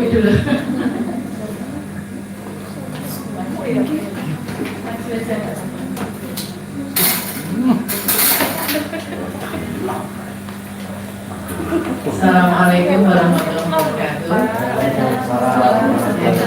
Luar biasa materi dari Bu Dian, dan los dulu Bu Dian. Dan saya ketika pertama kali mendapatkan materi itu juga luar biasa. Sekarang ditambah lagi, mengingat dan ditambah lagi, alhamdulillah. Jadi untuk praktek aplikasi dari materi restitusi ini langsung saya terapkan ke anak-anak, walaupun satu berdua. Tapi juga saya sampaikan juga ke Bapak Ibu guru waktu itu. Jadi kebetulan waktu itu saya menjadi kepala program Bina Industri, kemudian kita ada suatu masalah yang harus diselesaikan, maka saya menerapkan ini. Posisi saya menggali masukan, pendapat, ide atau solusi atas masalah itu. Jadi saya yang menggali, saya tidak memberikan apa-apa. Dan alhamdulillah pada waktu itu kami bisa berjalan dengan lancar. Di sini ada Bu Desi sebagai saksi. Jadi pelaksanaannya di laboratorium PIK waktu itu, kemudian saya yang mimpin, Bapak Ibu guru semua yang menyampaikan pendapatnya untuk solusi atas permasalahan yang kami hadapi pada waktu itu. Dan alhamdulillah setelah itu terselesaikan atau segitiga restitusi kita laksanakan, kita juga melaksanakan hasil dari diskusi kita, kesepakatan atau keputusan itu. Keputusan yang sudah kita ambil bersama. Jadi saya merasa senang sekali bisa menerapkan ini, dan tentunya ada ilmu baru yang bagi saya luar biasa kita. Itu dari saya. Assalamualaikum warahmatullahi wabarakatuh. Monggo. Apakah ya? Monggo silakan Bu. Silakan namanya silakan.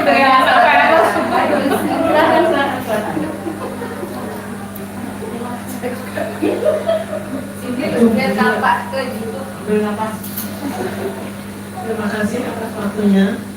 Kebetulan yang disampaikan Bu Dian tadi adalah pengalaman saya. Jadi kebetulan siswa PHP gimana ya, mau ngasih hukuman hijau gimana, konsekuensinya gimana, kemudian yang terjadi yogi ya saya juga bingung. Masalah setiap hari seperti kemudian dia bully bukan itu.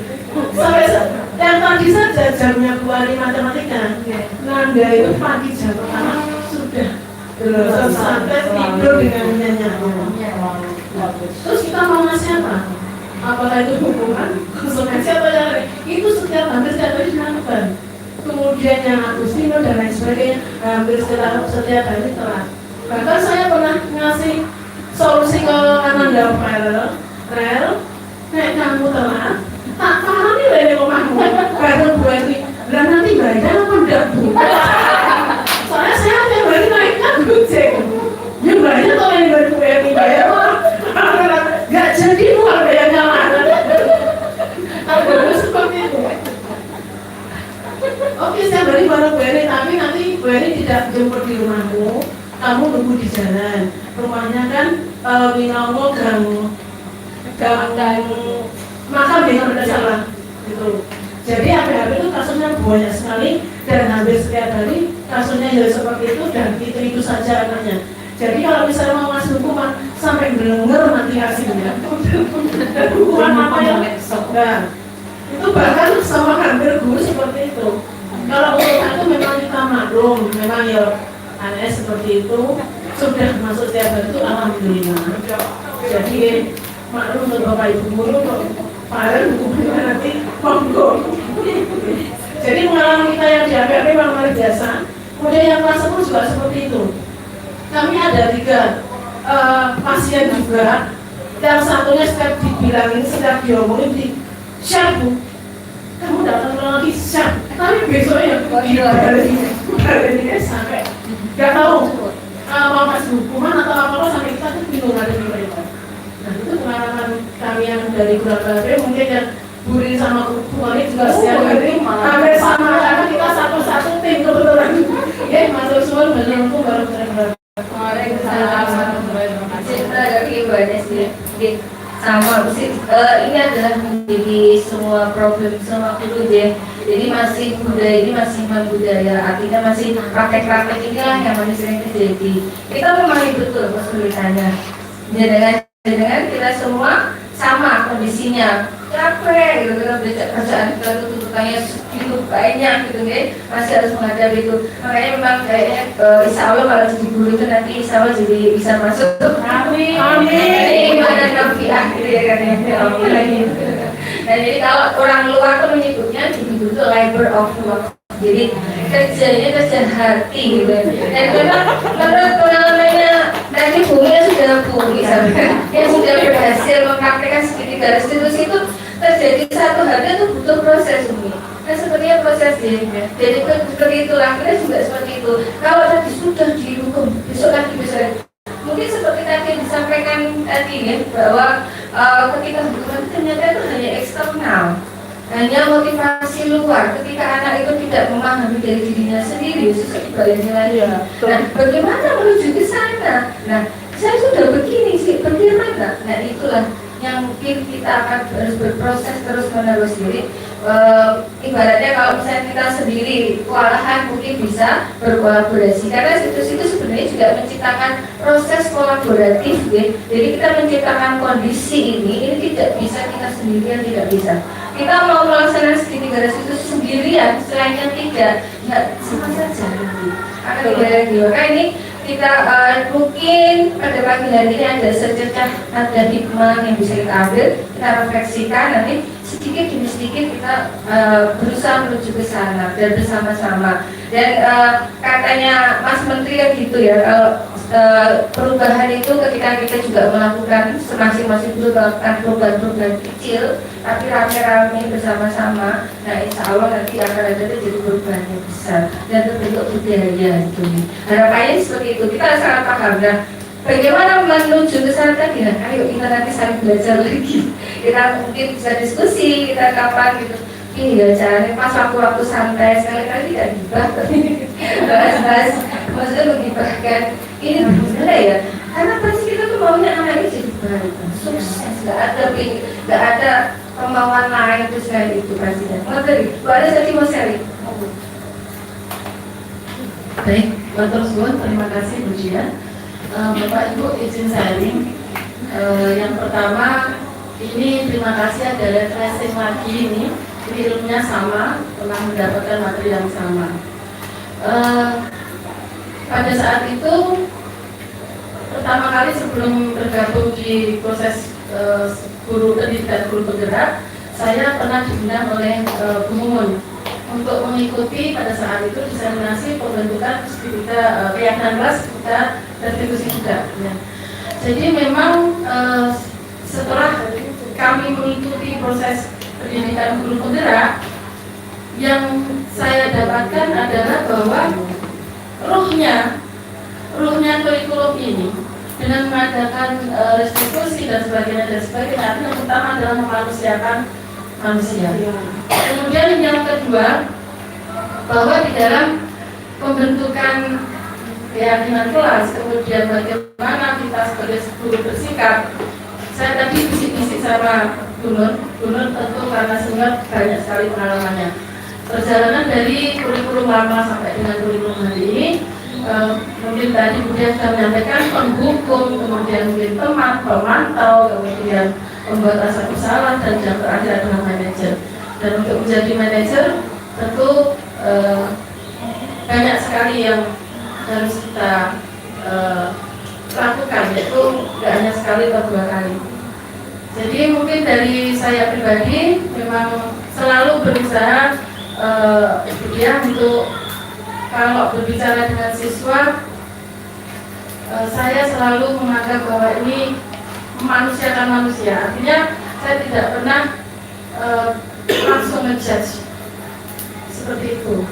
Tapi memang pada bidang saya kesiswaan mungkin sama dengan Tulis dan Konik, yaitu banyak sekali kita dihadapkan pada kasus-kasus yang mungkin kalau sampai salto begitu, sampai muntah-muntah misalnya mungkin.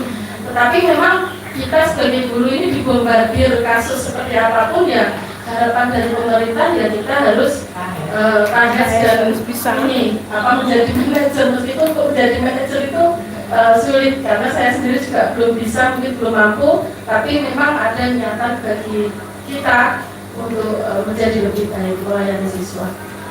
Terus satu lagi dia, satu pertanyaan yang belum bisa terjawab oleh fasilitator dan juga instruktur saya pada saat itu. Ini cirinya banyak keluar ini. Pertanyaan saya waktu itu adalah, baik Bapak Ibu fasilitator dan juga instruktur, ketika membahas etika restitusi juga dan budaya positif, bagaimana pendapat Bapak Ibu terkait pernyataan yang pertama, bahwa disiplin tertinggi yang ada di Indonesia ini yang berhasil, sudah ada datanya saat ini, baru disiplin militer. Satu, yang itu saya tahu rawan sekali kalau kita cross-check dengan prinsip dari kurikulum merdeka. Itu yang pertama. Yang kedua, bagaimana dengan adanya sekolah-sekolah di level SMK? Saya tidak bicara di level kedinasan karena mungkin itu pendidikan tinggi. Saya bicara di level SMK, yang itu adalah SMK semi militer. Padahal prinsip dari kurikulum merdeka itu adalah semua menyeluruh untuk satu negara, yaitu NKRI. Bagaimana pendapat Ibu tentang itu? Dan tidak bisa dijawab, terdiam lama, tidak bisa menjawab sampai saat ini. Mudah-mudahan ini menjadi semacam sedikit refleksi juga bagi beliau-beliau yang di atas. Karena saya tahu pada prinsipnya tentu suatu kurikulum itu pasti ideal, pasti di ranah ideal. Sementara kasus-kasus yang ada di bawah, yang grassroots voice atau grassroots problem itu tentu maneka warna. Tetapi satu yang paling perlu kita underline di sini, bahwa kurikulum merdeka adalah kemanusiaan manusia dan mengajari guru untuk menginternalisasikan proses pembelajaran itu sebagai seorang yang lebih baik lagi. Tentunya harapannya menjadi manajer, meskipun mungkin sementara kita jadi pemantau, mungkin sementara kita harus jadi teman sama anak. Jadi demikian Bu ya, terima kasih. Kita beri paus untuk banyak luar biasa sekali. Jadi pertanyaannya memang seberat masalah bodi saya. Jadi seperti itulah ya. Maka di awal saya sudah memberikan ilustrasi gelas setengah penuh setengah kosong itu. Harapannya karya kita menjadi setengah penuh. Jadi kita tetap optimis, tapi tetap memiliki jiwa kekritisan bahwa apapun yang diberi kurikulum baru atau perubahan paradigma itu pasti tidak akan lepas dari plus minus, dari pro kontra, dan pasti ada kekurangan dan kelebihan. Dan bagaimana kita mempraktekkan di akar rumput ini ya, mana yang lebih efektif, tapi tetap kita punya satu kesepakatan bersama adalah memanusiakan manusia. Jadi Memang tadi kan di awal sudah ini peraturan, kita tuh kan butuh peraturan kok. Jangankan yang anak didik kita aja, di luar itu nggak ada hukum, nggak ada peraturan, apa jadinya kita, gitu. Nah, tapi saya pikir kalau versi saya adalah kesuksesan itu dilihat dari berbagai point of view. Jadi mungkin pada saat sekarang kesuksesan disiplin dengan cara militerisme, langsung instan, langsung hasilnya itu nggak cepat kelihatan, langsung terkait gitu ya. Emang itu akan, karena memang tadi kebutuhan manusia kan tadi motivasinya takut, hubungan itu memang besar sekali. Tapi apakah ketika jangka panjang nanti ke depannya dia membawa ke generasi berikutnya dan seterusnya itu. Tapi kembali lagi, saya setuju tetap kita ambil mana yang baik, tapi kita menggunakan satu komitmen bahwa bagaimana kita tetap menghargai sehingga anak juga nanti tahu cara menghargai dan tidak kedepannya dia tidak punya ibadah di alam bawah sadar bahwa dengan cara saya memaksa, menakuti, menghimpit atau apa ibadah ya gitu ya, gitu kan, maka saya mendapatkan apa yang saya mau. Saya bisa berbuat sangat seperti itu nih. Pasti tetapnya aturan ada, disiplin dengan militer, saya pikir sah saja, tapi setelah itu tetap kita berikan pemahaman bahwa ini nilainya apa, maknanya apa. Mungkin begitu ya Bu Anes, tapi sekali lagi saya ini ya sepertinya sebenarnya saya juga baru sebatas memaparkan, belum ibaratnya melaksanakan, mempraktekkan secara 100% juga belum, ya kan, dan materi juga baru. Jadi monggo mari kita bersama-sama ke depannya. Jadi saya yakin Bapak Ibu di sini semuanya komitmennya luar biasa, nanti saling melengkapi, kita saling menuju ke budaya positif di SMK Negeri kita maju ini. Mungkin ada lagi, monggo Bu Anes atau gimana? Baik Bu, monggo, mungkin dari Bu Enda Buda, Bu Dasya, Bu Resti, satu? Oh, ya, oke, mungkin bisa cukup, ya. Baik, Bapak Ibu hadirin sekalian, terima kasih sudah menghadiri gawenya Budia. Teman kita ini kita dukung untuk bisa memberikan kontribusi yang luar biasa kepada SMK Negeri kita Madiun, khususnya dalam hal ini dalam pembentukan budaya positif. Jadi kalau boleh saya konklusikan bahwasanya kita sebagai guru satu, memanusiakan manusia, yang kedua terus-menerus bergerak dari hal-hal kecil untuk menjadi manajer bagi murid-murid kita, sehingga dan menularkannya itu kepada teman-teman dengan berkolaborasi, dan diharapkan dari kolaborasi itu tercipta nantinya budaya yang terus-menerus dihasilkan di kita Madiun, yaitu budaya positif. Demikian Bu Dia, terima kasih atas kehadiran dan semuanya. Mohon maaf apabila ada kekurangan dari saya selaku pembawa acara. Kita tutup dengan bacaan hamdalah bersama-sama. Alhamdulillahirobbilalamin. Terima kasih. Wassalamualaikum warahmatullahi wabarakatuh.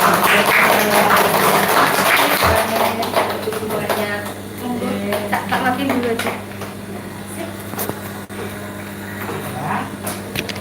Dan kepada guru-guru muda yang baru